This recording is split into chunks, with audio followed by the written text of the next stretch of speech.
Tous ceux qui font l'actualité sont en direct sur France Bleu Saint-Étienne-Loire. Il est 8h32, Yves Renaud, l'heure d'accueillir l'invité de France Bleu Matin. Aujourd'hui, Stéphane Rioux, directeur du centre d'addictologie de l'association Rimbaud à Saint-Étienne. Bonjour Stéphane Rioux. Bonjour. On le voit bien, il y a une situation de la drogue à Saint-Étienne, les interpellations hier dans le quartier du Design, ce procès avec 16 prévenus qui se déroule sur fond de trafic de drogue. Est-ce que Saint-Étienne est une plaque tournante du trafic de drogue ? Merci de m'avoir invité. Saint-Étienne, comme toutes les grandes villes, a toujours fait l'objet de trafic, bien entendu. Et je dirais que le centre Rimbaud fait un travail assez différent des opérations policières auxquelles on assiste depuis quelques jours. Le centre Rimbaud est sur la question du soin avec les usagers de drogue. Là, on est sur le produit d'une interdiction, bien entendu, d'une loi qui a classé les produits et qui a favorisé aussi le trafic de drogue. Ces opérations de police sont quand même le révélateur de la présence de la drogue forte sur le territoire. Il y a toujours eu de la drogue. Est-ce qu'il y en a plus aujourd'hui qu'il n'y en avait par le passé ? Est-ce que c'est un phénomène qui s'amplifie ? En général, la question de trafic de drogue s'intensifie avec la paupérisation des populations. Bien entendu, c'est une source de revenus pour pas mal de gens. Je ne suis pas là en train d'expliquer, évidemment, que c'est une bonne chose. Je suis en train d'expliquer les raisons pour lesquelles ça se passe comme ça.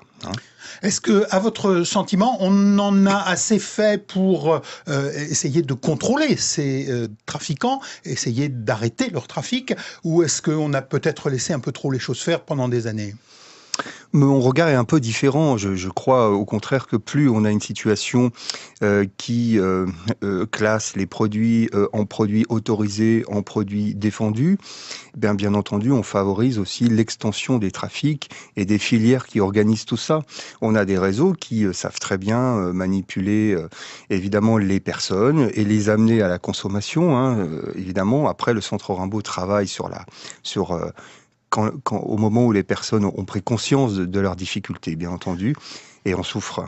Ce sont plutôt les consommateurs qui viennent vous rencontrer en général, conscients du problème que leur pose la consommation de drogue ? Oui, c'est toujours comme ça que ça se passe. Des personnes qui ont consommé des drogues pendant des années, et je classe l'alcool, bien entendu, parmi dans les drogues possibles, oui. Parmi les drogues, l'alcool, les médicaments, et bientôt d'autres types d'addictions dont on connaît aussi les dangers, le jeu, par exemple.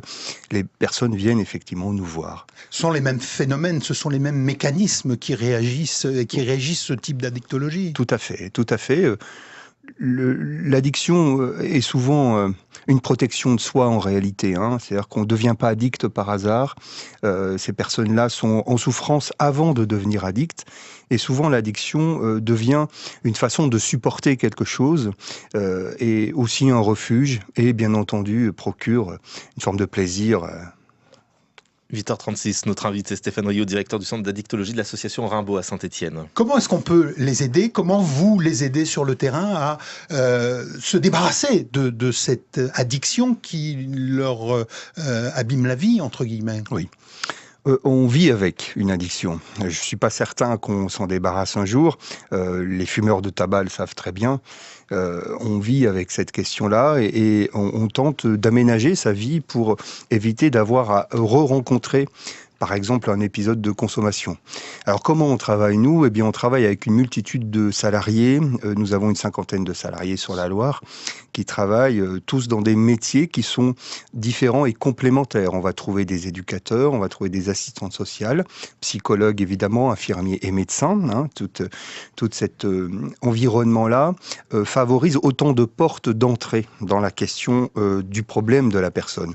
Le problème, il peut être l'addiction, bien entendu, mais il peut être aussi un endettement massif, un problème de logement, un problème social. Il n'y a pas une seule porte d'entrée. Il n'y a pas une seule porte d'entrée, effectivement, et nous utilisons l'environnement, bien souvent de la personne qui est défectueux, pour aller ensuite au centre de la question qu'est l'addiction. J'imagine que dans le traitement des addictions, ou du moins l'accompagnement de ces addictions, on comprend bien que c'est pas simple. Il y a des belles victoires, et puis il y a aussi des grosses défaites. Ça doit pas être si simple que ça.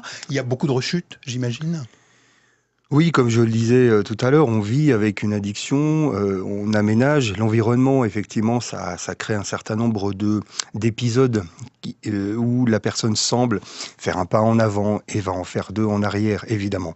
Mais je dirais que chaque jour, nous avons des victoires aussi, hein, et je dirais que chaque prise en charge est une réussite, mine de rien. C'est-à-dire que nous avons toujours, chez toutes les personnes que nous rencontrons, des progrès qui sont faits au quotidien. Bien entendu, ça n'est pas tout à fait comme ça que le voit l'opinion publique. Il faudrait guérir les gens. Hein, simplement, on le sait maintenant depuis des dizaines d'années, voire des centaines, l'addiction est un trait finalement de la personnalité de la personne qui se trouve que elle est fragile et que elle a trouvé dans son produit quelque chose qui l'aide à continuer, qui l'aide à survivre, et en même temps, ce produit est aussi le poison. Et c'est là tout son problème. Dernière petite question, on contacte comment l'association quand on se trouve dans cette situation ? Le téléphone 04 77 21 31 13 pour l'association Rimbaud et le site internet également, centre-rimbaud.fr. On le remettra tout ça sur le site internet de France Bleu. Merci Stéphane Rioux de nous avoir expliqué tout ça ce matin. France Bleu Saint-Étienne-Loire.